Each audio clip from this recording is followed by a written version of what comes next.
भागती दौड़ती जिंदगी और थकना मना है।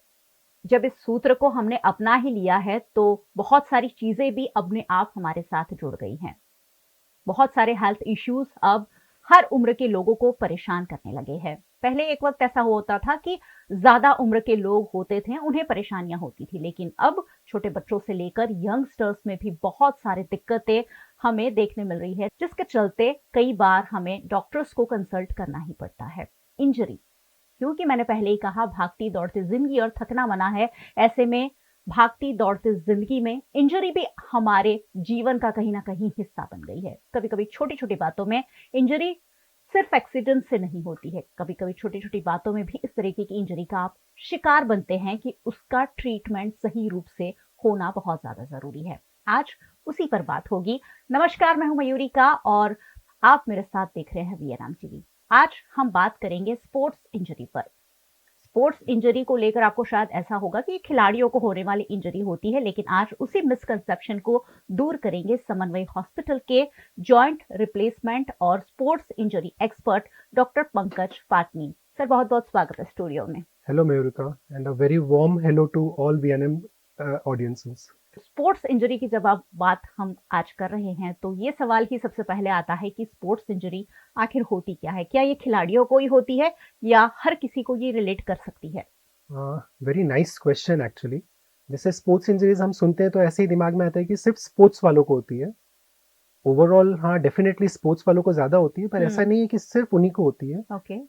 मेरे हिसाब से कोई भी ऐसी इंजरी जो ओवर यूज, मतलब बहुत ज्यादा अपने कोई भी मसल्स या जॉइंट को यूज करने की वजह से होने वाली इंजरी को हम स्पोर्ट्स इंजरी की कैटेगरी में यूज करेंगे। ओके। उसमें सारी वैसी इंजरीज जैसे कि मसल्स का फट जाना, लिगामेंट का खिंच जाना, मोच आना, जिसको अपन शादी भाषा में मोच कहते हैं, जी। उस टाइप की सारी इंजरीज को हम लोग स्पोर्ट्स इंजरीज के स्पेक्ट्रम में इंक्लूड करना चाहेंगे। जी। तो मोच आना या लिगामेंट टेयर हो जाना, ये सारी बातें तो हम रोजमर्रा में अब सुनते रहते हैं, तो ये आज एक बात आपके मन में भी क्लियर हो गई होगी कि स्पोर्ट्स इंजरी सिर्फ खिलाड़ियों को नहीं होती है, हर किसी को हो सकती है। स्पोर्ट्स इंजरी में कौन कौन सी इंजरी शामिल होती है और आजकल कौन सी इंजरी सबसे ज्यादा देखने मिल रही है? कौन सी स्पोर्ट्स इंजरी का शिकार लोग ज्यादा बन रहे हैं आजकल? इट डिपेंड्स कि कौन से स्पोर्ट्स में, अगर अपन टिपिकली स्पोर्ट्स जी। इंजरीज की बात जी। करें जी। तो जैसे अगर फुटबॉल टाइप का गेम देखें अपन, जिसमें बहुत ज्यादा कटिंग होता है, लोग मतलब दौड़ते दौड़ते अचानक टर्न करते हैं, तो उनमें पाँव में होने वाली इंजरीज ज्यादा मिलती है। ओके। जैसे कि घुटनों में लिगामेंट का फट जाना, लिगामेंट टूट जाना, जैसे अपन ने बहुत सुना होगा ACL injuries. Yes. ACL is anterior cruciate ligament injuries. फिर गादी का फट जाना, घुटने के अंदर दो गादी होती है, मेनिस्कस का फट जाना। फिर एंकल के अंदर मोच आ जाना, जिसको अपन सादी भाषा में मोच कहते हैं कि चलते हुए पाँव मुड़ गया और ट्विस्ट हो गया तो मोच आ गई। तो एंकल स्प्रेन हमारी भाषा में स्प्रेन कहते हैं। तो ये हो गया जो कॉमनली फुटबॉल इंजरीज हो गई, हॉकी हो गया, जिसमें कॉन्टैक्ट स्पोर्ट्स बेसिकली। अब जिसमें अपर लिम्ब का यूज ज्यादा होता है, जैसे कि आपका बैडमिंटन हो गया, टेनिस हो गया, उसमें शोल्डर रिलेटेड और एल्बो रिलेटेड इंजरीज अपने को ज्यादा देखने को मिलती है। जैसे कि शोल्डर के अंदर लेब्रम आती है एक, वो फट जाना, गादी जैसी होती है वो भी। एल्बो के अंदर टेनिस एल्बो बहुत सुना होगा, पेशेंट्स कई बार बोलते हैं कि यहाँ पे दुख रहा है और कुछ भी उठाने में दुख रहा है, तो वो टेनिस एल्बो होता है। तो ये टाइप की इंजरीज हमको स्पोर्ट्स में ज्यादा मिलती है। और जैसा कि मैंने पहले ही कहा कि सिर्फ स्पोर्ट्स में नहीं होती हैं, पर गिरने की वजह से भी होती हैं। घर में गिरते गिरते फीमेल्स जाते हैं, पाँव पानी आ गया, पाँव ट्विस्ट, मोच आ गई, तो पाँव में मोच आना। रोड ट्रैफिक एक्सीडेंट में कई बार होता है कि हड्डियों में कोई फ्रैक्चर नहीं होता बट लिगामेंट टूट जाते हैं। तो नॉर्मली रोड ट्रैफिक एक्सीडेंट्स और एक्सीडेंट के अंदर हमको पाँव के लिगामेंट इंजरीज ज्यादा दिखते हैं। और स्पोर्ट्स में जैसे मैंने आपको बताया, depending on the type of sports. जी, तो इस तरीके की स्पोर्ट्स इंजरी आपको भी परेशान कर सकती है और इसलिए आज ये पूरा सेशन हमने सिर्फ स्पोर्ट्स इंजरी पर डिजाइन किया है, ताकि अगर इस तरीके की कोई भी दिक्कत हमें आए तो हम इससे डील कर सके। अब जब बात हो रही है स्पोर्ट्स इंजरी की, तो सबसे पहला सवाल फिर वही आता है कि क्या ट्रीटमेंट होता है, किस तरह से इसका इलाज होता है, क्योंकि इंजरी के नाम पर ही लगता है कि ये तो लंबा चलेगा। इलाज से पहले मैं कहना चाहूंगा कि उसका प्रिकॉशन, उसको प्रिवेंट करना ज्यादा जरूरी है। इलाज तो होने के बाद की बातें हैं, पर उसको प्रिवेंट कैसे कर सकते हैं अपन, सबसे पहले हम उस पर फोकस करते हैं। तो टिपिकली स्पोर्ट्स देखिए, गिर गए और चोट लगी वो तो अपने हाथ में नहीं है, उसमें तो अपने को अच्छे से संभाल के गाड़ी चलानी है और घर में ठीक से चलना है अपने को।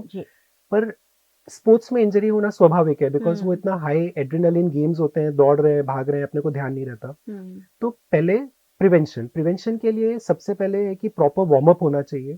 वार्म अप आजकल क्या होता है कि वीकेंड स्पोर्ट्स, क्योंकि आज हमारी, जैसे आपने स्टार्टिंग में ही कहा कि इतनी भागदौड़ वाली जिंदगी है कि लोग अब उतना टाइम स्पोर्ट्स वगैरह को नहीं दे पाते, और लीजर टाइम के लिए हम हफ्ते में कभी एक बार खेलने चले जाते हैं, तो हम बिना प्रिपरेशन के गेम खेलने उतर जाते हैं, जिसमें स्पोर्ट्स इंजरीज होने के चांसेस बहुत ज्यादा होते हैं। तो ऐसी प्रिवेंशन के लिए सबसे पहला जरूरी है कि हमको प्रॉपर वार्म अप करना चाहिए। वार्म अप होने के बाद थोड़ा सा स्ट्रेचिंग एक्सरसाइजेज होनी चाहिए, और उसके बाद अगर हम गेम खेलें तो हम इंजरीज से प्रिवेंट कर सकते हैं। और गेम खत्म होने के बाद हमेशा वार्म अप और कूल डाउन करना जरूरी है। Sorry, warm up, cool down करना जरूरी है, स्ट्रेचिंग करना। तो ये एक हो गया प्रिवेंशन के लिए। प्रोफेशनल स्पोर्ट्स प्लेयर्स जो होते हैं, सपोज आपके क्रिकेटर्स हो गए या फिर आपके कोई भी दूसरे स्पोर्ट्स के इंजरी, तो उनमें वो पर्टिकुलरली सिर्फ ये छोटी सी चीजें करने से वो प्रिवेंट नहीं हो पाएंगे। तो उनको उनका मसल मास बढ़ाना, स्ट्रेंथ बढ़ानी, उसके लिए रेगुलर जिम करना, रेगुलर एक्सरसाइज करनी, वो करनी भी जरूरी है। So this is part of prevention. Prevention के बाद भी जैसा अपनी बात हुई कि होना स्वाभाविक है, खेलेंगे तो गिरना पॉसिबल है और इंजरी होना पॉसिबल है। एक बार हो जाए तो सबसे पहला ऑन स्पोर्ट्स, आजकल नॉर्मली हर टीम के साथ उनके ऑन स्पोर्ट्स फिजियोथेरेपिस्ट रहते हैं, तो ऑन फील्ड आपको प्रिवेंशन करना पड़ता है, उसके लिए प्रिकॉशंस देने पड़ते हैं। तो कूल डाउन हो जाएगा, फिर आइस एप्लीकेशन होगा, पैकिंग होगा जिसमें टाइट बैंडेजेस लगाए जाएंगे, और वो जो पार्ट जिसको इंजरी हुई है उसको इमोबिलाइज किया जाएगा।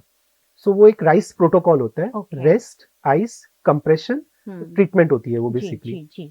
और फिर एक प्रॉपर और ट्रेंड डॉक्टर से अपने को कंसल्ट करना चाहिए, जो देख के आपको एग्जामिन करके बता सके कि आपको टिपिकली क्या इंजरी हुई है और उसके लिए किस टाइप से हमको इलाज करने की जरूरत है। सारे इंजरीज में ऑपरेशन की जरूरत नहीं होती है, बहुत कम ऐसी इंजरीज होती है जिसमें सर्जरीज की जरूरत पड़ती है।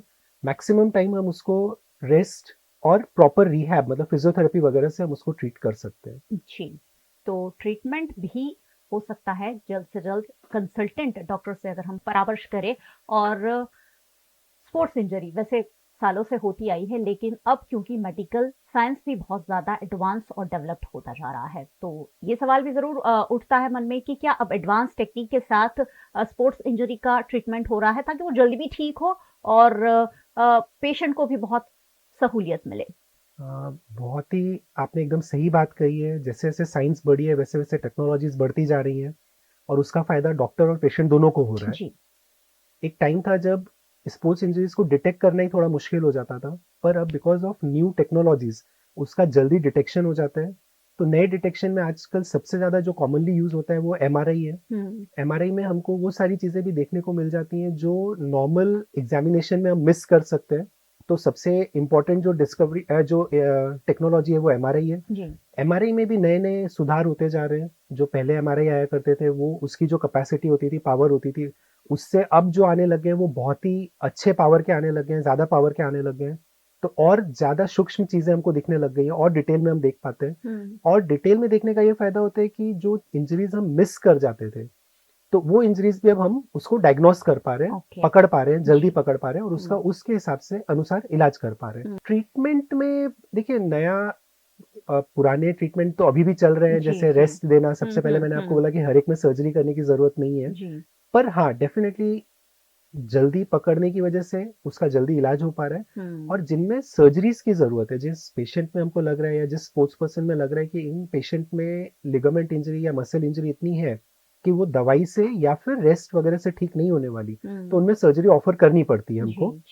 न्यू टेक्नोलॉजीज, न्यू इम्प्लांट का मतलब हो गया जिससे हम आप ऐसे कह सकते हैं कि अब ऑपरेशन करते हुए लिगामेंट है तो उसको पकड़ना पड़ेगा, सिर्फ लिगामेंट डालने से नहीं होगा क्योंकि वो तो निकल जाएगा फिर वापस। तो उनको पकड़ने के, ये सिर्फ एक छोटा सा एग्जांपल है।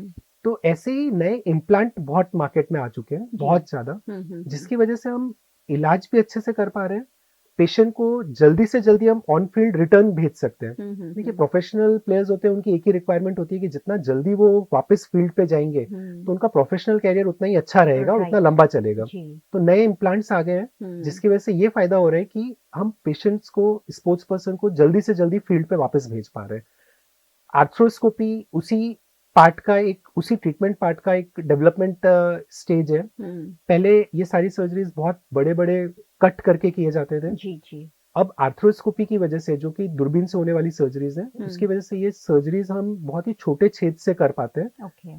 और उसके और भी बहुत सारे फायदे हैं, पर वो एक नया टेक्नोलॉजी है जिसमें नए नए, पहले जो होता था सिर्फ छोटी मोटी सर्जरीज हम दूरबीन से कर पाते थे, जी अब ऑलमोस्ट हम सारी सर्जरीज, स्पोर्ट्स सर्जरीज अब दूरबीन से कर पाते हैं जी आर्थ्रोस्कोपी से। जी। तो आर्थ्रोस्कोपी इसलिए भी बहुत ज़्यादा अब यूजफुल साबित होने लगी है क्योंकि हमेशा ही ट्रीटमेंट वहाँ बहुत कॉम्पैक्ट हो जाता है, और जितना कॉम्पैक्ट ट्रीटमेंट होगा खिलाड़ी उतना ही जल्दी वापस मैदान पर लौट पाएगा, क्योंकि किसी भी खिलाड़ी के लिए एक एक दिन बहुत ज़्यादा इम्पोर्टेंट होता है। ऐसे में मेडिकल ट्रीटमेंट जो एडवांसमेंट के साथ हो रहे हैं वो हर किसी के लिए काफ़ी फायदेमंद साबित होते हैं। सर, आपने आर्थ्रोस्कोपी की बात की, कौन कौन सी स्पोर्ट्स सर्जरी में आप लोग आर्थ्रोस्कोपी को अब इंक्लूड कर रहे हैं?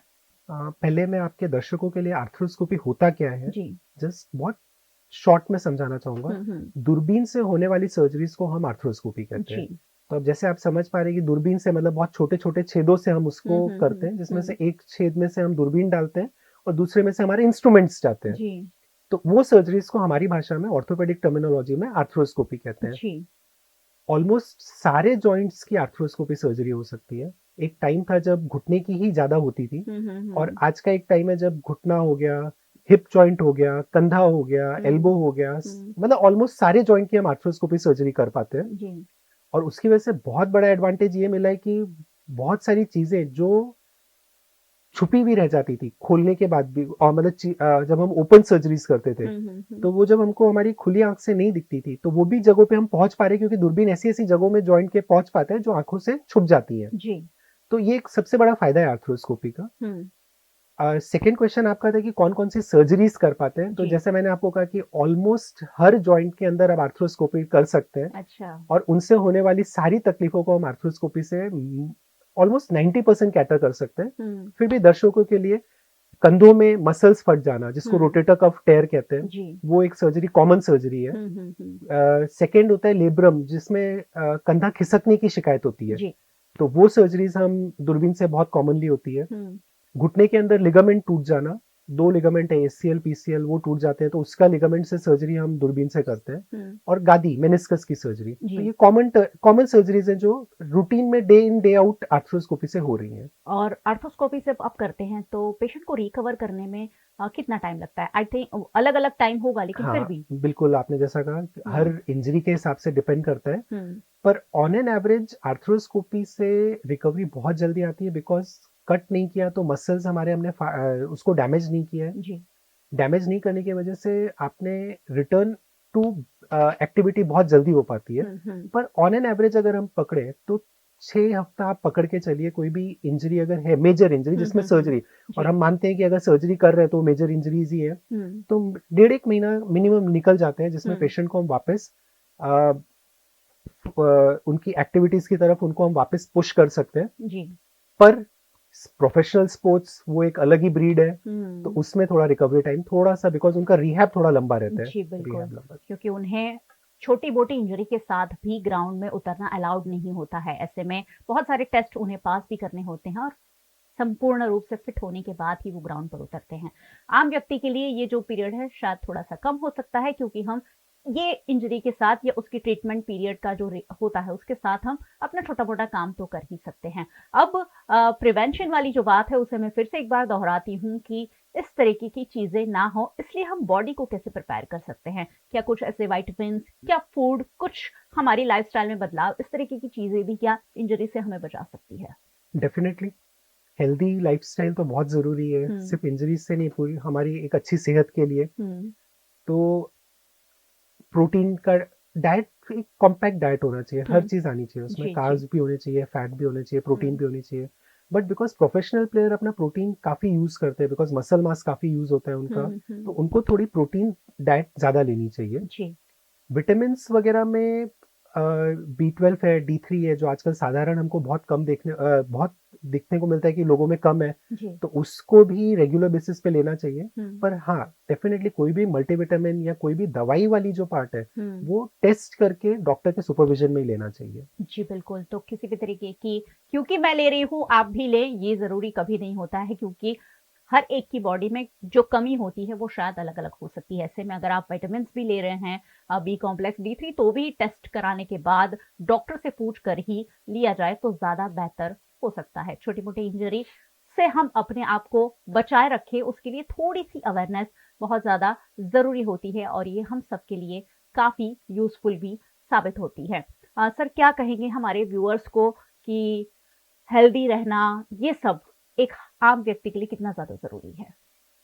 सबके लिए बहुत जरूरी है। आम आदमी, स्पोर्ट्स पर्सन, सबके लिए हेल्दी रहना बहुत जरूरी है। आप जितने हेल्दी रहेंगे उतना ही आप इंजरीज को अपना प्रिवेंट कर पाएंगे, और आप अपनी उतनी पेन फ्री और एक्टिव लाइफस्टाइल को एंजॉय कर पाएंगे। देखिए, बॉडी अपना बना ही इसलिए कि हम चले, घूमे फिरे, हम हमारी एक्टिविटीज कर सके, और उसके लिए एक्टिव मसल्स, अच्छे जॉइंट्स होना बहुत जरूरी है, और उसके लिए एक एक्टिव लाइफस्टाइल बहुत जरूरी है, और उसके लिए हेल्दी रहना बहुत जरूरी है। बिल्कुल। तो आई थिंक कि सबको एक्सरसाइज करनी चाहिए। सबको जिम जाने की जरूरत नहीं है, पर अगर बेसिक फिटनेस एक्सरसाइज भी करेंगे तो I think that is more than enough. जी, और बिल्कुल एक सवाल मेरे मन में आ रहा है कि अब एक्सपर्ट डॉक्टर हैं हर फील्ड में, हर क्षेत्र में, हर बीमारी के लिए। कंसल्टेंट ऑर्थोपेडिक एक होता है और एक्सपर्ट होते हैं अलग अलग। एक्सपर्ट के पास जाना कितना ज्यादा जरूरी होता है जब आपकी इंजरी थोड़ी सी ज्यादा सीरियस हो? एक ऑर्थोपेडिक और एक कंसल्टेंट या फिर स्पेशलिस्ट, जैसे आपने कहा कि स्पोर्ट्स इंजरी स्पेशलिस्ट हैं आप, कितना जरूरी होता है स्पेशलिस्ट के पास जाना? देखिए, इसको मैं आपको इस तरह से समझाना चाहूंगा कि जब हम ऑर्थोपेडिक की पढ़ाई करते हैं तो हम सारी चीजों के बारे में जान रहे हैं जी, ओवरऑल सारी हड्डियों के बारे में, सारे मसल्स के बारे में। और जब हम एज अ स्पेशलिस्ट ट्रेंड होके हम आते हैं तो हम उसी स्पेसिफिक सब्जेक्ट के ऊपर ज्यादा पढ़ाई करके और ज्यादा रिसर्च करके आते हैं, या ज्यादा ट्रेंड होके आते हैं। जी। तो कोई भी डॉक्टर अगर उस पर्टिकुलर स्पेशलिटी में ट्रेंड है तो इसका मतलब है कि उस पर्टिकुलर सब्जेक्ट में उसने ज्यादा पढ़ाई की है और अपना खुद का टाइम उसने ज्यादा दिया है। जी। तो अगर स्पोर्ट्स रिलेटेड इंजरीज हो और अगर आप एक स्पोर्ट्स इंजरी स्पेशलिस्ट डॉक्टर को मिलते हैं तो वो डेफिनेटली आपके ट्रीटमेंट प्रोटोकॉल में, आपके रिकवरी फेज में as compare to normal orthopedic surgeon में डिफरेंस लाएगा। जी, तो इसलिए भी हमेशा ही ये अब इंसिस्ट किया जाने लगा है कि अगर आपकी इंजरी या आपकी बीमारी अगर थोड़ी सी भी ज्यादा है, बड़ी है, ज्यादा लंबी चल रही है, तो जरूर आप स्पेशलिस्ट से मिले। और वडोदरा में बहुत सारे अस्पताल इस तरीके की जो सर्विसेज से प्रोवाइड करते हैं। समन्वय हॉस्पिटल के जॉइंट रिप्लेसमेंट और sports injury specialist doctor Pankaj Patni से हम बात कर रहे थे, और समन्वय हॉस्पिटल में ये सुविधाएं बहुत वक्त से वडोदरा शहर के लोगों को मिल ही रही है। तो जरूर अगर इस तरीके की कोई भी इंजरी आपकी बॉडी में होती है, आपके आसपास के लोगों को किसी को भी होती है, तो आप इन सर्विसेज को जरूर आप उनका लाभ ले सकते हैं। सर, बहुत बहुत शुक्रिया हमारे साथ जुड़ने के लिए। Thank you so much. Thank you, pleasure. और बहुत बहुत शुक्रिया आप सबका हमारे साथ जुड़ने के लिए। वैसे आपको तो जुड़ना ही चाहिए, क्योंकि अब जब भी कोई छोटी मोटी बीमारी भी होती है हम फौरन चटपटी करते हैं, गूगल से पूछते हैं, इसको पूछते हैं, उसको पूछते हैं, कुछ नहीं तो व्हाट्सएप यूनिवर्सिटी से हमारा ज्ञान ले लेते हैं, और वो ज्ञान अधूरा हो सकता है, वो ज्ञान सिर्फ किताबी हो सकता है। इसलिए आपको यहाँ ऑथेंटिक डॉक्टर से हम आपके मन में जो सवाल चल रहे हैं वो हम आपके लिए पूछकर उनके जवाब आपके लिए हमेशा के लिए वीएनएम टीवी पर आप इस तरीके के सेशन देखते ही रहते हैं। यूट्यूब चैनल है हमारा जिसे आप देख रहे हैं, जरूर देखते रहिए। चैनल को सब्सक्राइब जरूर कर लीजिएगा अगर अब तक नहीं किया है तो, साथ ही बेल आइकन प्रेस कर दीजिएगा ताकि वीएनएम का हर अपडेट सबसे पहले आप तक पहुंच सके। फेसबुक पर देख रहे हैं, शेयर कर लीजिए। ये सारी वो बातें हैं जिसकी जरूरत बहुत सारे लोगों को होती है। अगर आप मैक्सिमम लोगों में शेयर करेंगे तो बहुत सारे लोगों को इसका फायदा मिल सकेगा। आप हमें ओटीटी प्लेटफॉर्म्स पर देख रहे हैं, डेली हंट, वोडाफोन टीवी, जियो टीवी और जियो टीवी फाइबर 647 नंबर के चैनल पर। वीएनएम टीवी को 24 घंटे लाइव जियो फाइबर पर आप घर बैठे देख सकते हैं। देखते रहिए वीएनएम, जुड़े रहिए वीएनएम के साथ। नमस्कार।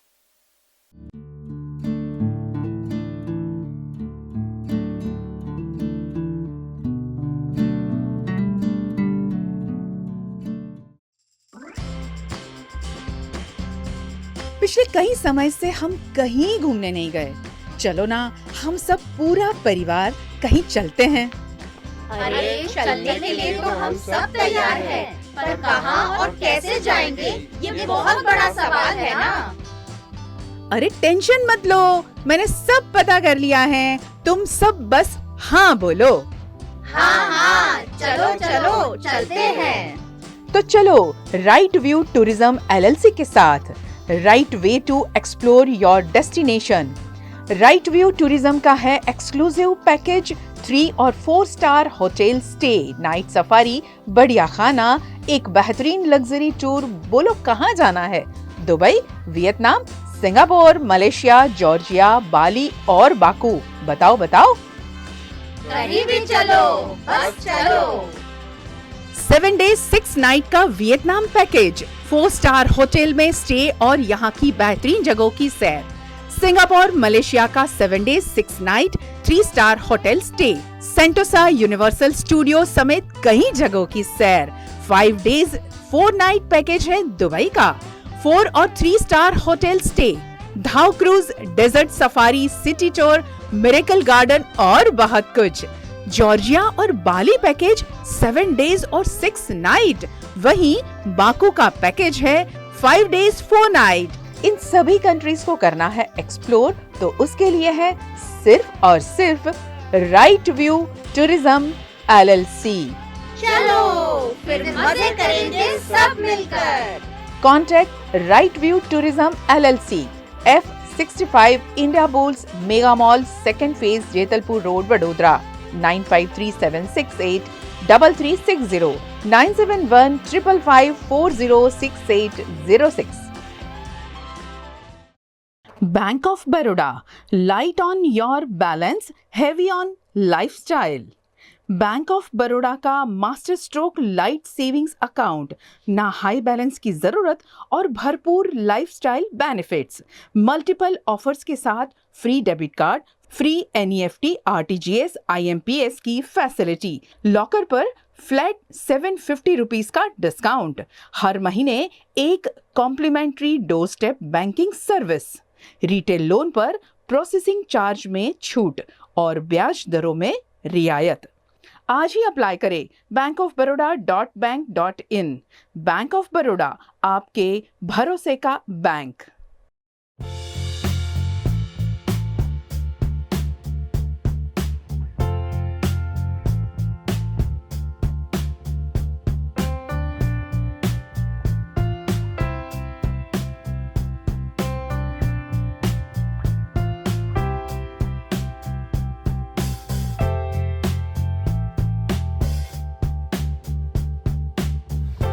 किताबें पढ़ना हमारे लिए हमेशा से एक बहुत बड़ा टास्क रहा है, लेकिन कहानियां हम सभी को बहुत ज़्यादा पसंद आती है जब हम उसे मूवीज़ में देखते हैं या किसी प्ले में देखते हैं। लेकिन जब वही कहानियां या कोई अच्छी सी बात हमें जब किताबों में पढ़नी पड़ती है तो हम में से कई लोगों को बोरिंग लगता है। लेकिन आज मैं जो कहानी लेकर आई हूँ वो कहानी बहुत ही दिलचस्प है, क्योंकि इस कहानी से जुड़ा है एक 8 साल का बच्चा जिसने 8 साल की उम्र में किताबें पढ़ी ही नहीं बल्कि एक बहुत बेहतरीन किताब लिख भी थी। वडोदरा शहर के केविन शाह की कहानी आज हम आप तक पहुंचाने जा रहे हैं, और इसके साथ साथ उनके पेरेंट्स के द्वारा जो इनिशिएटिव्स किए गए हैं, उनकी सोसाइटी के द्वारा जो इनिशिएटिव किए गए हैं बाकी बच्चों को भी बुक रीडिंग की हैबिट दिलवाने के लिए, ये पूरी कहानी, ये जो पूरा एफर्ट है, इसे भी आप तक पहुंचाने वाले हैं VNMTV के जरिए। तो चलिए इस एपिसोड को अंत तक जरूर देखिएगा, क्योंकि इसमें होने वाली है बहुत सारी इंटरेस्टिंग बातें।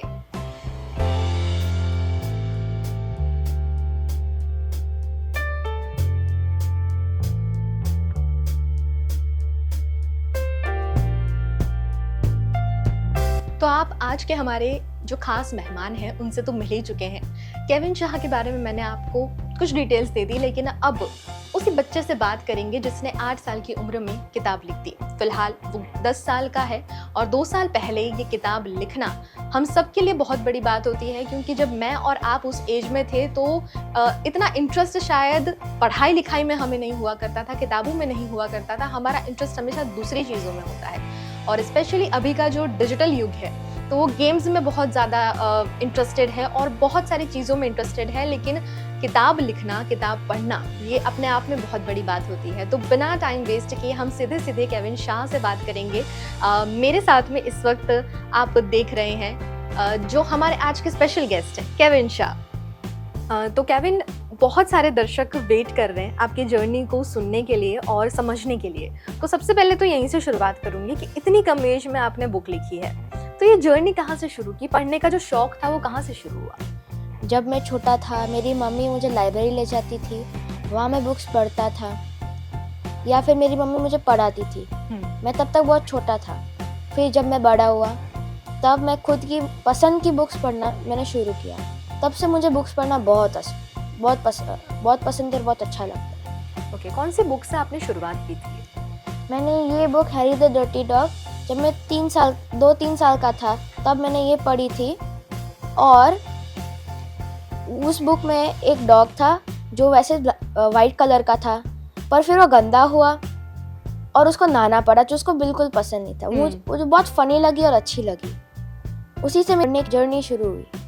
ओके, 2 साल की उम्र से, मतलब वो स्टोरी टेलिंग जो बुक्स होती हैं हमारे पास में, वो आपके पेरेंट्स से आपको आदत लगी और आपने आगे किताबें पढ़ना शुरू की। देन जो 8 इयर्स की एज में आपने किताब लिखी, उसका इंस्पिरेशन आपको कहाँ से मिला? मैं किताबों पढ़ता तो था, पर एक दिन मेरे स्कूल में से एक ईमेल आया कि बच्चों के लिए किताब लिखने का एक प्लेटफॉर्म आया है, उस पर बच्चे अपनी बुक लिख सकते हैं और वो पूरी दुनिया में पब्लिश होगी। तो वहाँ से मैंने ऐसे 3 बुक्स लिखी जो पब्लिश हुई। ओके, उसमें मतलब पूरी जो स्टोरी आपने लिखी है, वो स्टोरी किस बेस पे है? क्या स्टोरी आपने लिखी है उन किताबों में? मेरे पापा मुझे एक स्टोरी हर रात मुझे स्टोरी कहते थे उस पे, और हमारे टावर में एक डॉग था जियो करके, वो मुझे बहुत पसंद था, तो ऐसी एक स्टोरी बनाई है मैंने। ओके, जब आप ये लिख रहे थे तो आपको कोई डिफिकल्टी हुई? क्योंकि बहुत कम एज है, तो उसमें कुछ डिफिकल्टी आपको हुई थी? वैसे तो कुछ नहीं, ऐसे डिफिकल्टी नहीं थी। कंटेंट लिखा, फिर मम्मी पापा ने मुझे थोड़ा हेल्प किया कि ये इसके जगह ऐसे आ सकता है, वैसे। ओके, अभी भी आप किताबें, हम जब आए तब भी आप पढ़ ही रहे थे, तो आपके कुछ फेवरेट ऑथर्स होंगे जिनके बारे में आप बताना चाहोगे? हाँ, जेरोनिमस चिल्टन, वो मुझे बहुत पसंद है। वो फिर टॉम गेट्स, वो पसंद है। ऐसी बहुत सारी बुक्स पसंद है मुझे, मोस्टली फैंटेसी अच्छा लगता है। ओके, केविन, बहुत सारे ऐसे लोग हैं ना, स्पेशली अभी की जनरेशन में, एज यू नो, स्पोर्ट्स में बहुत रुचि रखते हैं या ऑनलाइन चीज़ों में बहुत ज़्यादा रुचि रखते हैं। तो जो आपकी एज के बच्चे आपको देख रहे हैं, उनको आप क्या कहोगे? वैसे हमारे इधर तो बच्चे आते हैं, पर अभी थोड़ा ऐसे तो नहीं आ रहे। पहले हमारे 20-30 बच्चे आते थे, बैठते थे, पढ़ते थे, फिर घर जाते थे। केविन, जैसा आपने आपकी पूरी जर्नी बता दी है, लेकिन बहुत सारे ऐसे बच्चे हैं जो आपको देख रहे हैं और मुझे लगता है कि आपसे बहुत से लोगों को सीखने की ज़रूरत है। तो क्या मैसेज देना चाहोगे उन लोगों को जो आपको देख रहे हैं? आजकल बच्चों के हाथ में मोबाइल बहुत होता है, कर सकते हैं पर उतना भी कुछ ज़्यादा नहीं कर सकते। बुक्स पढ़ना अच्छा है, मोबाइल मतलब उसकी भी एक लिमिट होती है, ज़्यादा करो तो आईज, ब्रेन, वो सब खराब हो सकता है। बच्चों के लिए बुक्स पढ़ना बहुत अच्छा है, उनकी पसंद की बुक्स जैसे कि Geronimo Stilton, Tom Gates, Wimpy Kid, और थोड़े छोटे बच्चों के लिए ऐसी बुक्स बहुत अच्छी रहती है। अपना नाम बताइए और ये बताइए कि इस लाइब्रेरी में आपका एक्सपीरियंस कैसा रहा? मेरा नाम अंशु देसाई है और मैं यहीं 8 आवर में रहता हूँ। अभी हम पहले सब बच्चे लाइब्रेरी में पढ़ने आते थे, बट अभी थोड़े टाइम से स्टडीज़ थोड़ी बढ़ गई है, सो लाइक आते हैं पर थोड़े कम आते हैं। बट पहले का जो एक्सपीरियंस था वो बहुत ही अच्छा रहा है। हमें ऐसा था कि कोई एक्टिविटी से पहले एक रूल था कि पहले पढ़ना है और फिर कोई आप एक्टिविटी कर सकते हो।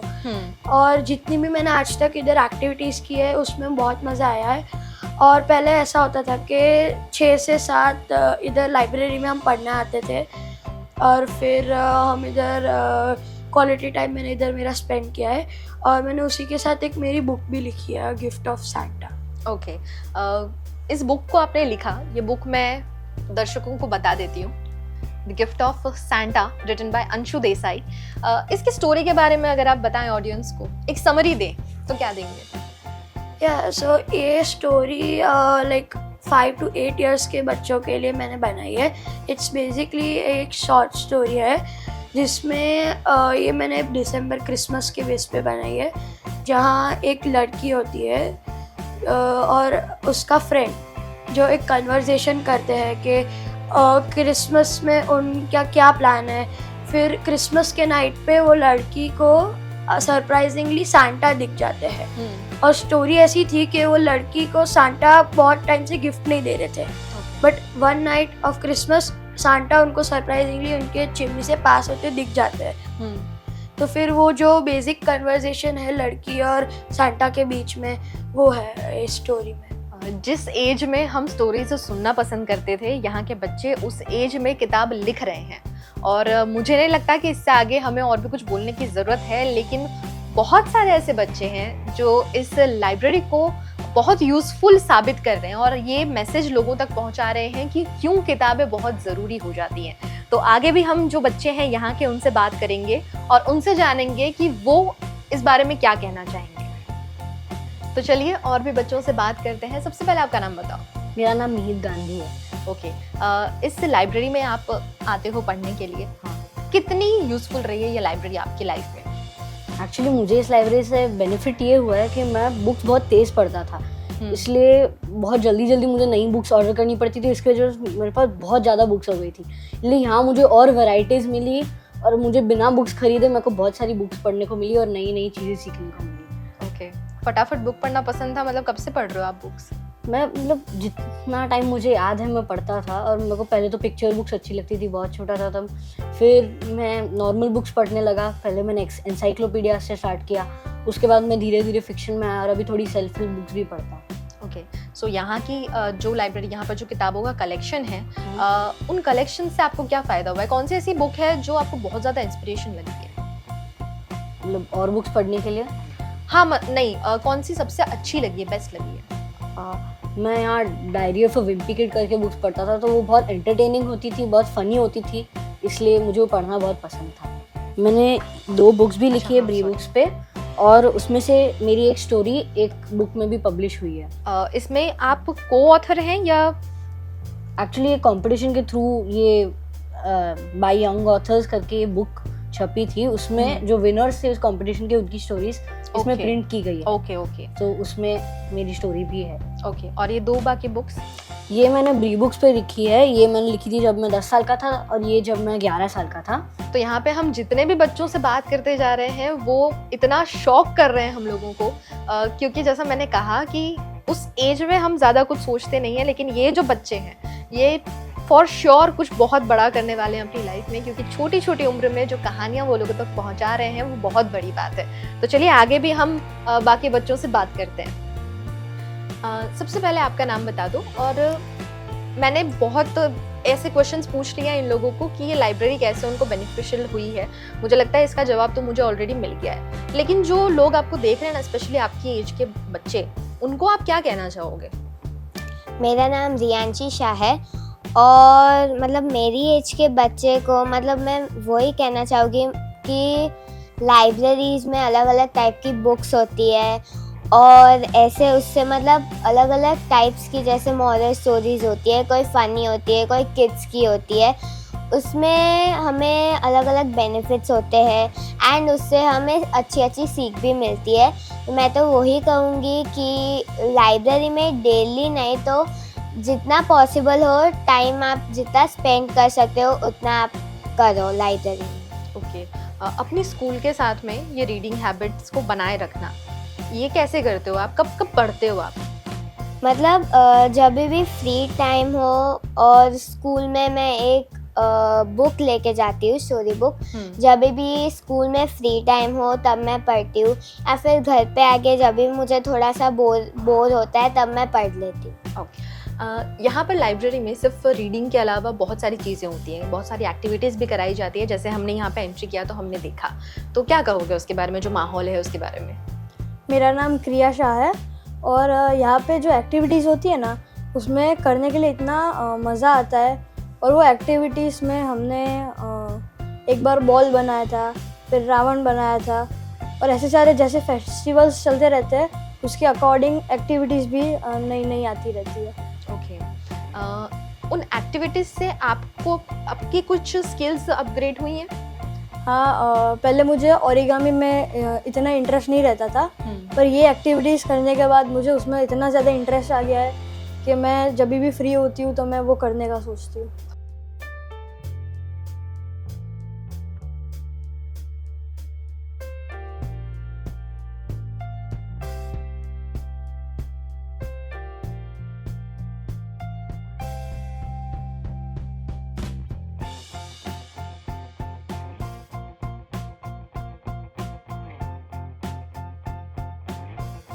किताबों की दुनिया बहुत खूबसूरत होती है और इन किताबों की दुनिया से इन बच्चों को रूबरू कराने में कई सारे लोगों का योगदान है और उन्हीं में से एक है केविन के पेरेंट्स भी। यहाँ पर जितने भी कलेक्शंस आपने देखे, उन कलेक्शंस को इस लाइब्रेरी में लाने में भी कई सारे एफर्ट्स लगे हैं और जो बच्चे इस वक्त यहाँ पर बैठकर किताबें पढ़ पाते हैं, अपने नॉलेज को इम्प्रूव कर पाते हैं, उसमें कहीं ना कहीं इस सोसाइटी के कई लोगों का योगदान है। तो अभी हम बात करेंगे केविन के पेरेंट्स के साथ में और सबसे पहले जानेंगे इस लाइब्रेरी की क्या जर्नी रही है। तो इस वक्त हमारे साथ मौजूद हैं परिन शाह, जो कि केविन शाह के फादर हैं। और सबसे पहले सर, जो इतनी सारी किताबों का कलेक्शन यहाँ पे है, क्या जर्नी रही है इस लाइब्रेरी की? वैसे हम लोग यहाँ पे दिसंबर 2020 में आए थे, तब कोविड सेट था ऑलरेडी। तो हम यूएस में थे, वहाँ से वापस आए और कोविड था इसलिए कहीं जा नहीं सकते थे। बट हमारा बेटा, वो he was an avid reader, तो उसको बुक्स चाहिए ही चाहिए थी, वरना उसको पता नहीं और क्या करना है। तो देन हम लोग यहाँ पे बहुत कुछ सर्च किया, पब्लिक लाइब्रेरीज वगैरह भी है, लेकिन आना जाना मोबिलिटी सब डिफिकल्ट था। That's when we once visiting here, हमको पता चला कि यहाँ पे ऑलरेडी क्लब हाउस में लाइब्रेरी का एक पूरा सेक्शन, एक पूरा रूम दिया गया है, but it was non operational क्योंकि जस्ट डेकोरेशन करके रखा था। तो why don't we try and initiate that. तो फिर लाइक माइंडेड लोग भी मिले, कोविड था फॉर्चुनेटली इन अ वे, तो सारे लोग यहीं पे थे, तो बहुत सारे लोगों से मिले। तो फिर लाइक माइंडेड लोग सब इकट्ठा हुए, सब ने बोला कि चलो हम भी सब स्टार्ट करते हैं, घर पे रहने से अच्छा है बच्चे यहाँ पे आएंगे। एंड टू अवर लक बहुत ओवरवेलमिंग रिस्पॉन्स मिला, सब ने मिल के फंड्स अरेंज किए और फिर बुक्स आइडेंटिफाई करना स्टार्ट किया। उसमें बच्चों का योगदान था, हम बच्चों से मिले, बच्चों को पूछा उनके क्या इंटरेस्ट है, क्या जॉनर है, कौन से ऑथर्स चाहिए, फिर कोटेशन सब निकाल के फिर यहाँ पे किया। तो इट वाज इनिशियली फॉर पहले 6 महीने सब ने सेल्फ फंडेड करके पूरा ये सारा कलेक्शन है वहाँ से स्टार्ट करते गए। फिर ग्रेजुअली पता चला कि बच्चों को बच्चों की तरह ट्रीट करना पड़ता है, तो हमने उनको बुलाया, उनके साथ एक्टिविटीज़ करवाते थे। आधा घंटा एक्टिविटी होगा, उसके बाद कुछ पढ़ना होता था, फिर एक्टिविटीज़ होती थी। वो सब करते करते उनको भी इंटरेस्ट पड़ता गया। तो ऐसा दिन नहीं होता था कि मैं ऑफिस से ग्रेजुअली, बाद में कोविड सब खत्म हो गया, बाद में मैं ऑफिस से कभी घर आ रहा हूँ, पार्किंग में गाड़ी रोक लेते और बोलते चलो अंकल सीधा ही लाइब्रेरी खोलना है, वहाँ पे लाइब्रेरी खोलेंगे, फिर सारे बच्चे आके पढ़ेंगे। उनके लिए एक अच्छा टाइम पास होता था, कुछ नया सीखते थे और पेरेंट्स वगैरह को भी अच्छा लगता था कि चलो यहाँ पे है और सब इतना अच्छा सब कर रहे हैं। सो उनका भी एक काफ़ी योगदान था कि वो लोग आते तो हमको एनकरेजमेंट मिलता था। फिर नए नए क्वेश्चंस आते थे, क्वेरीज आती थी कि मुझे ये ऑथर चाहिए, वो ऑथर चाहिए। वो करते करते करते हम जानते गए क्या क्या चाहिए होगा।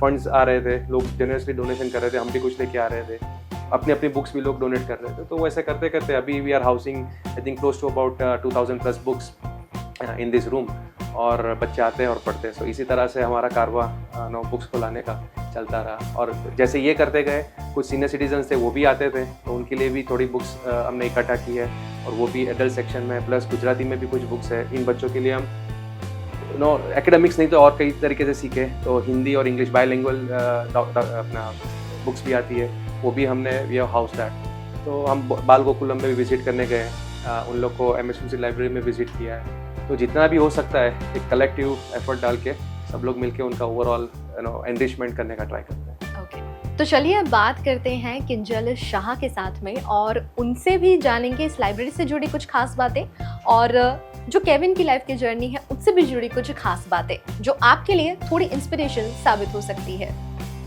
जब बात होती है माँ की, तो हम सब निशब्द हो जाते हैं। क्योंकि माँ का जो किरदार रहा है हमारी ज़िंदगी में वो बहुत ख़ास होता है। वही एक ऐसा इंसान होता है जो हमें सब कुछ सिखाता है। और बस इसीलिए हम बात कर रहे हैं किंजल शाह से, जो कि केविन की मदर हैं। और मैं इन्हें खास इंट्रोड्यूस इसलिए करवा रही हूँ क्योंकि जो बातें आपने केविन के मुंह से सुनी कि बहुत कम उम्र में उन्होंने इतना अच्छा ग्रो करा अपनी रीडिंग जर्नी में, तो मैं बस उन्हीं से ये जानना चाहूँगी कि आप क्या कहना चाहेंगे इनके बारे में। जैसे मैं अगर केविन की जर्नी बताऊं तो हम लोग यूएस में थे जब ही वॉज बॉर्न।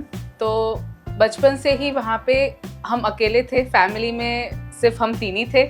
तो वहाँ पे उसको एंटरटेन करना और वो एक चैलेंज हो जाता है, छोटे बच्चों को हमें हैंडल करना। बट वहाँ पे यूएस में एक चीज़ बहुत अच्छी है कि वहाँ पे लाइब्रेरी सेटअप और लाइब्रेरी में जो छोटे बच्चों की टॉडलर एक्टिविटीज़ और बेबी मॉम एक्टिविटीज़ वो सब बहुत एक्टिव रहता है। तो मेरा पहले से ये था कि I wanted him to be away from the screen, क्योंकि छोटे बच्चों को पहले से सब लोग मोबाइल दिखा के खिलाते हैं, मोबाइल दिखा के उनको एंटरटेन करते हैं। But I was very firm कि मुझे स्क्रीन इंट्रोड्यूस नहीं करना है। तो the other option which I was having is only books. तो मैंने उसको बुक्स बहुत पहले से, जब 11-12 महीने का था तब से मैंने उसको इंट्रोड्यूस की थी। और धीरे धीरे उसका भी इंटरेस्ट मुझे लगा कि ही इज़ ऑल्सो इंटरेस्टेड। वो बस तब तो बहुत छोटा था, but he just used to just flip the pages. तो मैं उसको लाइब्रेरी में लेके जाती थी, वहाँ पे बच्चे और मम्मी के प्रोग्राम्स रहते थे, वहाँ पे वो बुक्स देखता था, वो एनवायरनमेंट में खेलता था। तो he was always surrounded by books. तो ऐसे ही उसका इंटरेस्ट बुक्स में आया और वही बुक्स में पढ़ने का भी उसको इंटरेस्ट वैसे ही शुरू हुआ। ओके, आप वर्किंग वुमन है या होम मेकर है? I am an entrepreneur. मैं आर्किटेक्ट हूँ और मैं घर से ही अपना बिजनेस कर रही हूँ। Okay, so the thing people से कि काम के साथ में घर को संभालना बहुत मुश्किल हो जाता है, वो कहीं ना कहीं आपने बहुत ही सिंप्लिसिटी से कर लिया। And the thing you said कि स्क्रीन से दूर रखना, क्योंकि अभी ज़्यादातर वही चीज़ कर लेते हैं पेरेंट्स कि हम बिजी हैं तो हम हाथ में स्क्रीन दे देते हैं। तो जो पेरेंट्स आपको देख रहे हैं, आप पेरेंट्स को क्या कहना चाहिए? मैं पेरेंट्स को यही कहूँगी कि स्क्रीन देने से आप तो तब तो फ्री हो जाओगे, आपको अच्छा टाइम मिल जाएगा। But that is definitely, parents also know कि that definitely affects the kids. And आपको अगर ऑल्टरनेट चाहिए तो books are the best choice and books are the best friends. अगर आपके बच्चे अगर एक बार बुक्स की आदत में लग गए तो आप उनकी लाइफ चेंज हो जाएगी, I would say. And books are the best friends. आप कोई भी एज में हो, बच्चे हो या बड़े हो, books will be always there with you. जब हम कोई पौधा लेकर आते हैं और उस पौधे को हमें ग्रो करना होता है तो हम उसे बहुत अच्छे से पानी देते हैं और उसे सनलाइट लगने देते हैं। पौधे और बच्चे दोनों एक जैसे ही होते हैं, जिन्हें बहुत ज़्यादा ध्यान की ज़रूरत होती है और बस उसी पानी और उसी सनलाइट की ज़रूरत होती है जो हमेशा पेरेंट्स और आसपास का एनवायरनमेंट बन के उभरता है। बस कुछ ऐसा ही है इस कहानी में भी। वडोदरा की ये कहानी जो आप में से कई लोगों के लिए एक बहुत बड़ी इंस्पिरेशन साबित हो सकती है। और अगर आपके ध्यान में भी कुछ ऐसी कहानियां हैं तो आप हमारे साथ में ज़रूर शेयर कर सकते हैं, क्योंकि हम अक्सर VNM TV के माध्यम से आप तक कुछ ऐसी ही स्टोरीज पहुंचाते हैं जो आपकी ज़िंदगी में कोई बदलाव ला सके। तो अगर आपको ये कहानी पसंद आई, अगर आपको ये जो पूरा जर्नी था ये पसंद आया है, तो हमें कमेंट ज़रूर करिए और उस वीडियो को भी ज़्यादा से ज़्यादा लोगों तक शेयर कीजिए।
V&M Foundation, transforming lives, empowering communities.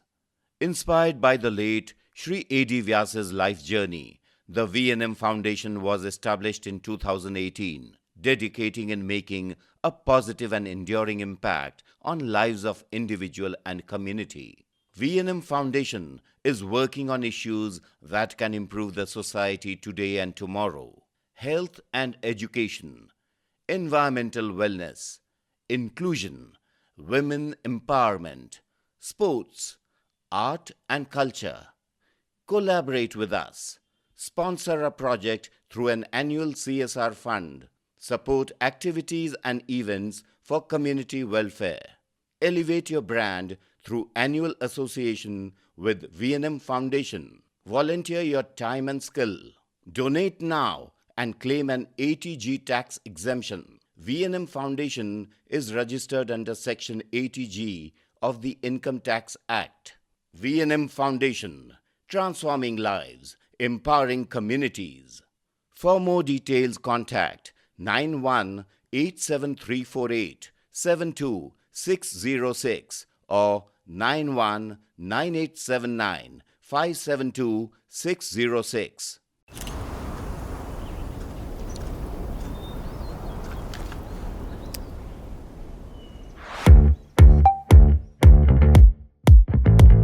Indians have so many vehicle choices: SUV, CUV, MUV, but only for four-wheelers. Two-wheelers have to choose between the comfort of a scooter or the performance of a bike. That's why BG Electric brings to you. Is this the new RUV? Yes, it's the BG RUV 350. First time in India. With 16-inch alloy wheels, a hyperdrive motor for tough roads, and an all-metal body that's super strong, BG Electric presents India's first RUV. After all, the roads are the same. Why should only four-wheelers have all the luxury?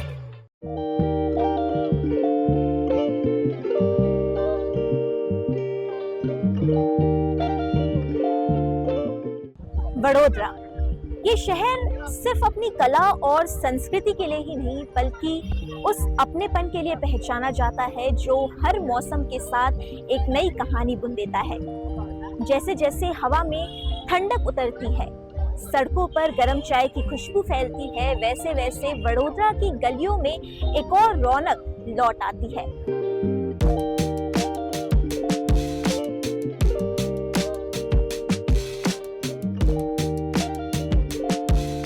वो रौनक जो सिर्फ ऊनी कपड़ों की नहीं बल्कि उम्मीदों और यादों की होती है। हर साल अक्टूबर से लेकर फरवरी तक वडोदरा की सड़कों पर सजता है सयाजी वुलन मार्केट, जो सिर्फ ऊनी कपड़ों का बाजार नहीं है बल्कि उम्मीद, मेहनत और पहचान की चलती फिरती कहानी है। वडोदरा की सर्दियाँ जहाँ हवा में ठंडक होती है, वहीं गलियों में बसती है एक पुरानी परंपरा की गर्माहट, सयाजी वुलन मार्केट।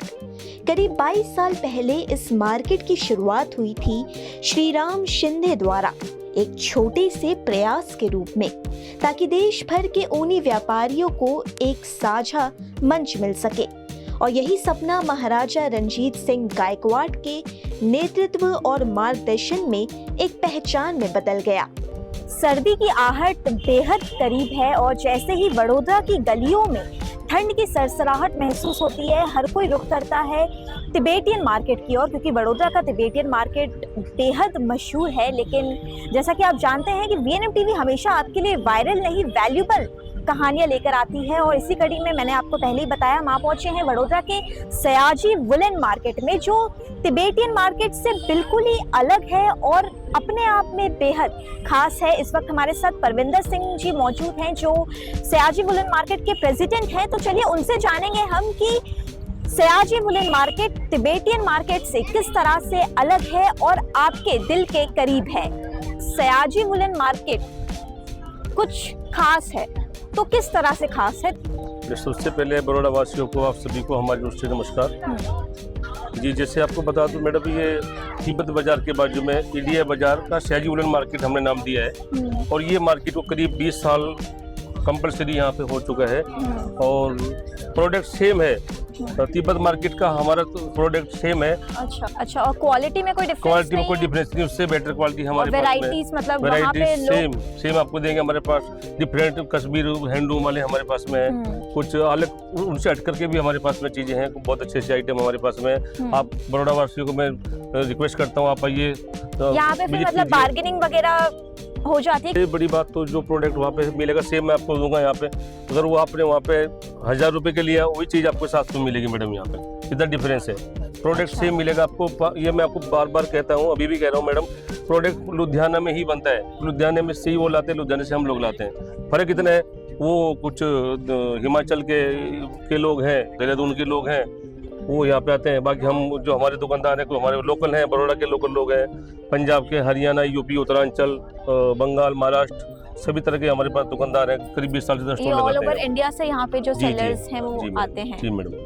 तो फिर मतलब अब मुझे लगता अक्टूबर से लेकर फेब तक ये मार्केट लगता है, तो तब तक फिर ये जो सेलर्स हैं वो कहाँ पे रहते हैं, इनके रहने का बंदोबस्त कहाँ पे होता है? मैडम अभी तो ये कुछ रूम लिए इन लोगों ने, कुछ यहाँ पे भी रहते हैं। ये कुछ रूम इन्होंने भाड़े से लिए हुए हैं। रात को 11 बजे मार्केट बंद हो जाती है, तो फिर रात को ये अपने रूम पे निकल जाते हैं। सुबह 10 बजे फिर मार्केट ओपन हो जाती है मैडम, 10 से 11 का टाइम होता है। बाकी फिर ये फरवरी में अपना फिर अपने गाँव अपने जहाँ के लोग हैं जिस स्टेट से आए हैं तो वापस चले जाते हैं। फिर ऐसे यानी 20 साल से मैडम, बहुत पुराने लोग हैं, ये मार्केट 20 साल से चालू है मैडम। अच्छा, तो इसकी शुरुआत किस तरह से हुई थी इस मार्केट की, और किसने करी थी इसकी शुरुआत? जी मैडम, इसकी शुरुआत सबसे पहले हमारे श्री राम शिंदे जी ने इसकी शुरुआत किया था 2004 से लगा करके। फिर 2016 में वो एक्सपायर हो गए। फिर उनके सन विक्रम शिंदे, उन्होंने फिर चलाई मार्केट को। आज ये मार्केट कला भवन राजमहल रोड पर सजता है, जहां हर साल सर्दी की शुरुआत के साथ ही करीब 100 से ज्यादा स्टॉल्स लगते हैं। देश के कोने कोने से व्यापारी यहां आते हैं।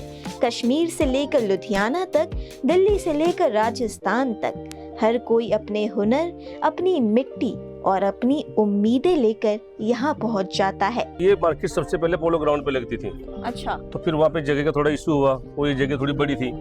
और सबसे बड़ा थैंक यू, धन्यवाद है अपने जो समरजीत गायकवाड़ महाराज हैं, उन्होंने सभी लोगों को ये जगह दी हुई है। और मतलब हर साल यहाँ पे सब लोग अपनी रोजी रोटी कमा करके जाते हैं। तो सबसे बड़ा थैंक्स तो समरजीत गायकवाड़ जी का, हमारी ओर से सभी को धन्यवाद है मैडम उनका सबसे पहले।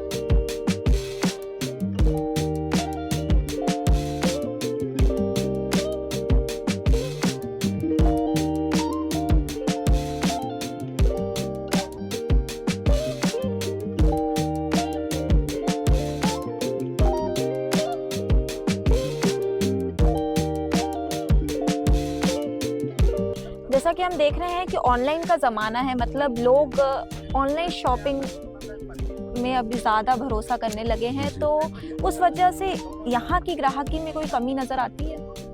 मैडम ये बहुत पुरानी मार्केट है, बड़ौदा की सबसे बड़ी मार्केट है। बाकी यहाँ पे जो आने वाला है इधर ही आता है, ऑनलाइन से इस पे कोई फर्क नहीं पड़ता मैडम, नाम चलता है। तो मतलब हर साल लोगों का रिस्पांस और बढ़ता है या घट रहा है? नहीं, रिस्पांस अच्छा है, सब लोग सपोर्ट करते हैं, बड़ौदा के लोग हमको रिस्पांस अच्छा है, बहुत सपोर्ट करते हैं। क्राउड तो बढ़ता ही है हमारा हर साल, यानी कोई कितने बाजार भी चालू हो जाए बड़ौदा के अंदर, लेकिन ये सबसे जूना बाजार है।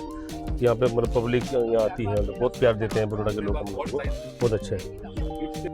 किसी के लिए ये रोजगार है, किसी के लिए परंपरा, और किसी के लिए अपने घर से दूर भी अपनेपन की गर्माहट महसूस करने का जरिया। सयाजी वुलन मार्केट में हर साल देश के कोने कोने से जो सेलर्स होते हैं वो एक उम्मीद के साथ हमारे शहर में, बड़ौदा शहर में ऊनी कपड़ों को बेचने आते हैं। और जसबीर जी है हमारे साथ, जो खास पंजाब से हर साल बड़ौदा शहर में आते हैं। तो चलिए उनसे जानते हैं कि उनके पास कौन कौन सी वैरायटी है, उनके पास क्या खास है। तो फिर आपके पास हमें क्या अलग देखने को मिल सकता है? मेरे पास में आपको पंजाबी टच मिलेगा, जैसा कि आप देख सकते हैं जैकेट्स वगैरह में पंजाबी लोग हाफ जैकेट्स, जैसे कि मूसा वाला स्टाइल, वो सब आपको मेरे पास में मिल जाएगा। अच्छा। उसमें आपको इस टाइप के प्योर कॉटन के जैकेट्स रहेंगे, मूसा वाला स्टाइल, गुरमीत, इस टाइप के कॉटन के जैकेट्स मिल जाएंगे। ये सब लुधियाना का मैन्युफैक्चर्ड है मैम, पंजाब में ही मैन्युफैक्चर होता है। एशिया का सबसे बड़ा हब है लुधियाना, पूरे एशिया में सप्लाई होता है। इस टाइप के मूसा वाले जैकेट्स मिल जाएंगे आपको। ये रिसेंटली सिद्धू मूसा वाला स्टाइल कहलाता है।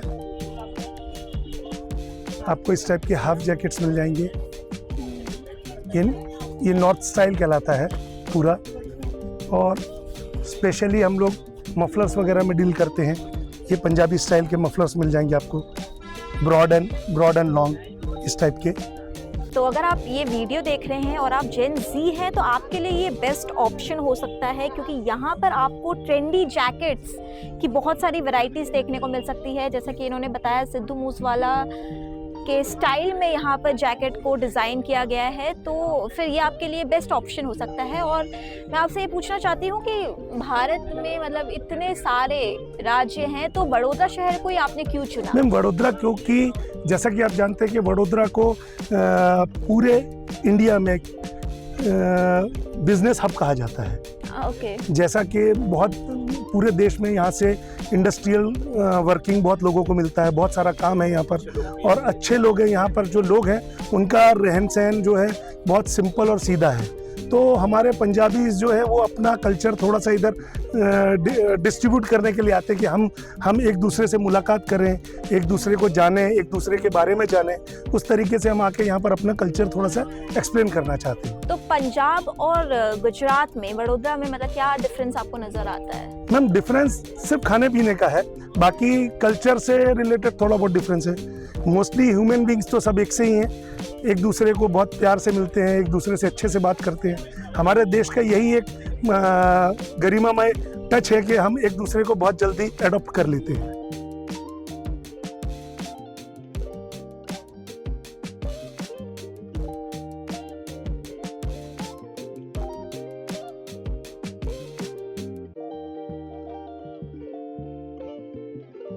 तो आप इस मार्केट में कब से दुकान लगा रहे हैं? मेरे पापा लगाते थे वो वाली मकर में 1985 से पोलो ग्राउंड में। पोलो ग्राउंड में लगाते थे। तो फिर मतलब क्या जुड़ाव है आपका इस मार्केट के साथ? बरसों से करते हैं, इसलिए अभी भी करते ही हैं। जैसे पापा छोड़ के गए धंधा, अभी हम संभाल रहे हैं, फिर मेरे बच्चे संभालेंगे। धंधा तो धंधा ही हर चीज़ का। लोगों का रिस्पॉन्स कैसा मिलता है? मतलब जितना फायदा होना चाहिए उतना मिल पाता है प्रॉफिट मार्जिन? वहाँ से तो ज़्यादा फायदा मिलता है। वहाँ जो मैंने आपको ये चीज़ दिखाई, वहाँ पे 650 का है, हमारे यहाँ आपको 400 में मिल जाएगी। अच्छा। वहाँ उनका 60% नफ़ा होता है, फिक्स रेट में बेचते हैं वो लोग। हम यहाँ बार्गेनिंग करके बेचते हैं, नफ़ा कम रखते हैं, चीज़ अच्छी देते हैं। तो फिर आपका प्रॉफिट मार्जिन? प्रॉफिट हमारा को सेल बड़ी होती है, नफ़ा कम होता है। हम क्या कम नफ़े पे धंधा कर लेते हैं। हमको 50 की नोट मिल जाए ना, चलो दे दुकान के, ऐसा हमारा सिस्टम है।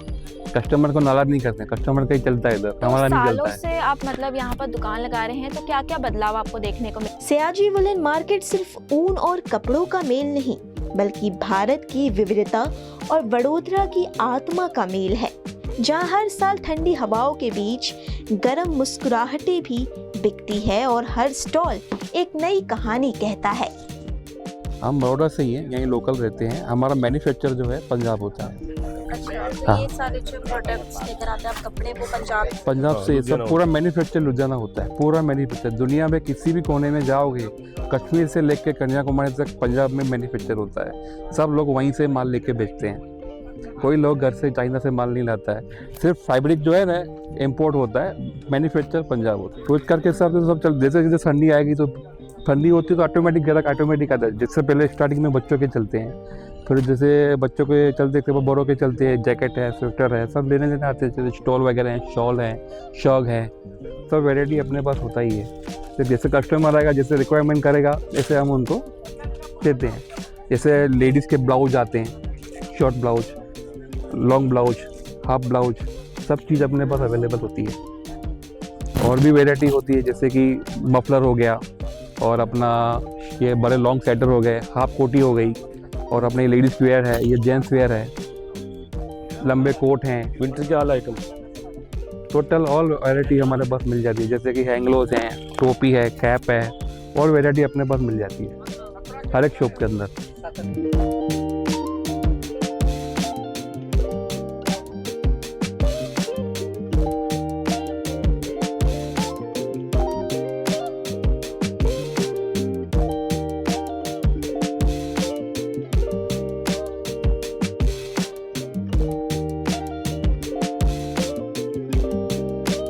हमारे भारत देश के प्रधानमंत्री नरेंद्र मोदी जी हमेशा कहते हैं कि स्वदेशी अपनाइए, और सयाजी वुलन मार्केट इसका एक बेहतरीन उदाहरण है, क्योंकि यहाँ पर जैसा कि मैंने आपको पहले ही बताया कि देश के कोने कोने से जो व्यापारी होते हैं वो ऊन की गर्माहट अपने साथ लेकर आते हैं। लेकिन इस मार्केट की सबसे खास बात यह है कि कश्मीर जैसे राज्यों से भी यहाँ पर जो लोग हैं, जो व्यापारी हैं, वो अपने सामान को यहाँ पर बेचने आते हैं उसी प्यार और उसी मोहब्बत के साथ। अपनी जो ऊनी कपड़े हैं उनकी बिक्री के लिए यहाँ पर आते हैं। हमारे साथ आरिफ जी हैं जो खास कश्मीर से हर साल बड़ौदा शहर में आते हैं। तो क्या क्या लेकर आए हैं आप कश्मीर की वादियों से? कश्मीर में हमने लाए हैं शॉल्स मैम, सूट, साड़ीज, यानी ब्लैंकेट भी है, कुछ स्वेटर्स भी लाए हमने, पंचूज है, कोट्स है, एवरीथिंग मैडम। जो भी हमारे पास आपको मिल जाएगा, एवरीथिंग मिलेगा, प्लस जो भी क्वालिटी है क्वांटिटी में भी मिलेगा और क्वालिटी में भी अच्छा मिलेगा। तो जैसा कि कश्मीर के जो शॉल्स होते हैं, स्टॉल्स होते हैं, वो बहुत ज़्यादा पॉपुलर है, तो उसमें क्या क्या वैरायटी देखने को मिलती है? कश्मीरी में सबसे आपको पॉपुलर जो शॉल है वो है पश्मीना। हाँ। पश्मीना में आपको स्टॉल भी मिल जाएगा और शॉल भी मिलेगा। और एक ये भी है, ये वाला स्लिक पश्मीना में शॉल है, और ये जो शॉल है इसको कनी वर्क बोलते हैं, और ये कनी वर्क वीविंग में होती है, हैंड वीविंग। आपने बहुत जगह पे देखा होगा, जैसे यहाँ के भी फेमस है कुछ चीज़ें, और कश्मीर का हमारे जो फेमस चीज़ है वो है शॉल, कनी शॉल है, फिर उसमें नीडल वर्क है, सोजनी वर्क, वो इस तरह का आएगा मैडम जी। ये नीडल ये हाथ से किया हुआ है, ये बिल्कुल सोजनी वर्क है, इसको ज़रा आप देख सकते हैं, पश्मीने में प्योर है, ये हाथ से पूरा बना हुआ है, कपड़ा भी प्लस इसका जो काम है वो भी हाथ से की हुई है, ये वाला।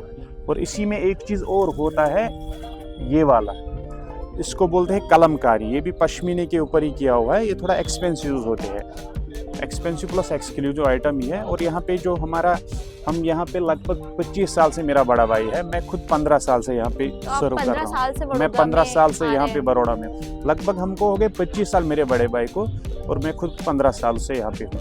और हमारे पास बाहर से भी, आउट कंट्री से भी आते हैं, फॉरेनर्स आते हैं, एनआरआई कस्टमर्स आते हैं। हर साल कश्मीर से यहाँ पर आते हैं? हाँ, 4 मंथ्स के लिए, नहीं 4 मंथ्स के लिए, एवरी ईयर 4 मंथ्स। क्या डिफरेंस आपको महसूस होता है? क्योंकि कश्मीर मतलब बहुत ही अलग है, वहाँ पे बहुत ज्यादा ठंडी पड़ती है, पूरे साल ही ठंडी होती है वहाँ पे, और यहाँ पे गुजरात में थोड़ी कम ठंडी होती है, मतलब नॉर्मली भी यहाँ पर सबसे मेन चीज़ है भरोसा मैडम जी। जो हमने यहाँ पे आए हैं ना, जब से हमने दुकान लगाया है, और यहाँ पे जब पहले हमने लगाया था तो उतना मतलब क्रेज़ नहीं था, फिर जैसे ही बढ़ता गया, फिर लोगों को मतलब लोग आ गए हमारे पास, क्योंकि उनको कश्मीर एक्चुअली पसंद था, और उन्होंने हमारे जो चीज़ें हैं इनको बहुत अच्छे से मतलब रेस्पॉन्स मिला हमको, तो हमने बिक्री मतलब बेचा है अच्छा। तो हमको एक क्या है कि एक तरह का हमको एक प्लेटफॉर्म मिल गया, यहाँ पे प्लेटफॉर्म मिल गया, तो उसकी वजह से हम एवरी ईयर यानी 25, तो मैंने आपको बोला है मेरा बड़ा भाई आ रहा है, मैं खुद 15 सालों से आ रहा हूँ, और जो हमारी बिक्री है यहाँ पे वो बहुत अच्छी होती है। तो आप अभी कितने महीने, अक्टूबर में आप यहाँ पर आए?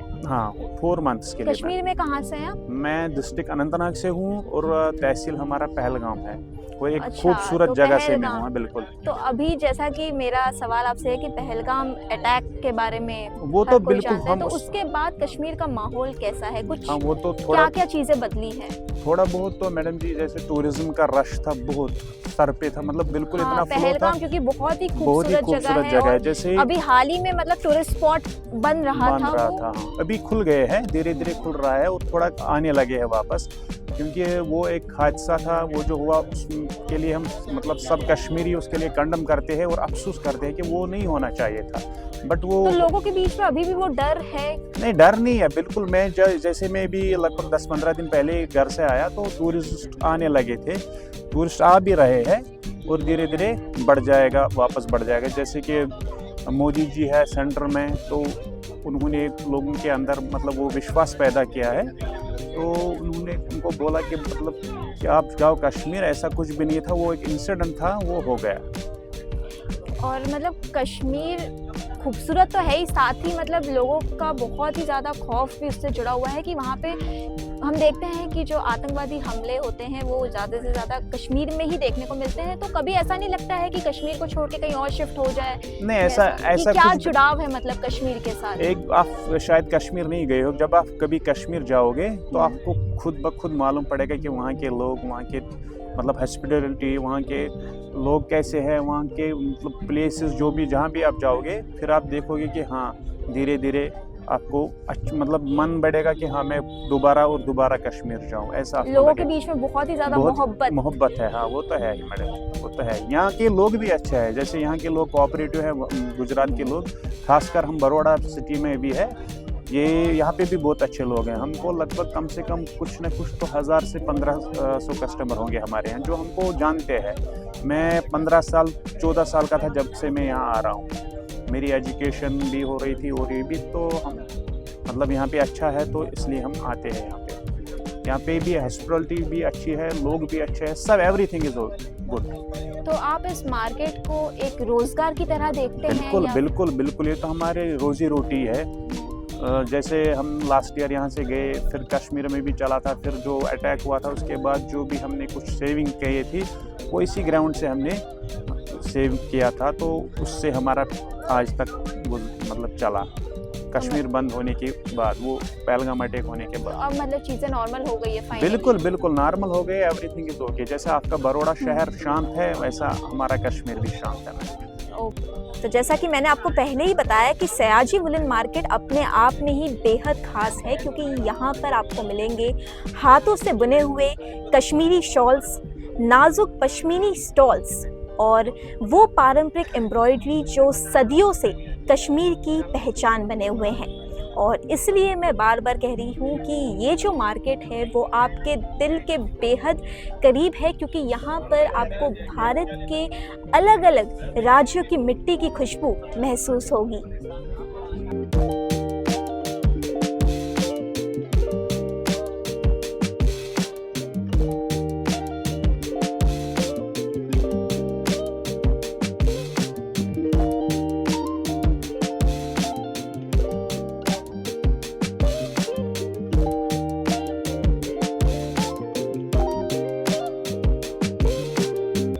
तो जैसा कि आपने देखा, सयाजी वुलन मार्केट सिर्फ ऊनी कपड़ों का बाजार नहीं है, बल्कि भारत की विविधता में एकता का सबसे जीवंत उदाहरण है, क्योंकि यहाँ पर हर एक दुकान जुड़ा हुआ है किसी न किसी प्रदेश की मिट्टी से। कहीं लुधियाना का हुनर है तो कहीं कश्मीर की नफासत है। यहाँ पर हर व्यापारी हर साल अपने साथ सिर्फ ऊन की गर्माहट नहीं लेकर आता है, बल्कि दिलों में प्यार, उम्मीद और अपनापन लेकर आता है। और बड़ौदा शहर ने भी उसी अपनेपन के साथ इन सभी व्यापारी को अपनाया है, और उसी प्रेम के साथ ये जो व्यापारी हैं हर साल यहाँ पर आकर ऊनी कपड़ों की बिक्री करते हैं। और अगर इसी तरह से आप इन व्यापारियों को बढ़ावा देना चाहते हैं तो यहाँ पर आकर खरीदारी ज़रूर करें। और इसी तरह की महत्वपूर्ण जानकारी पाने के लिए देखते रहिए VNM TV।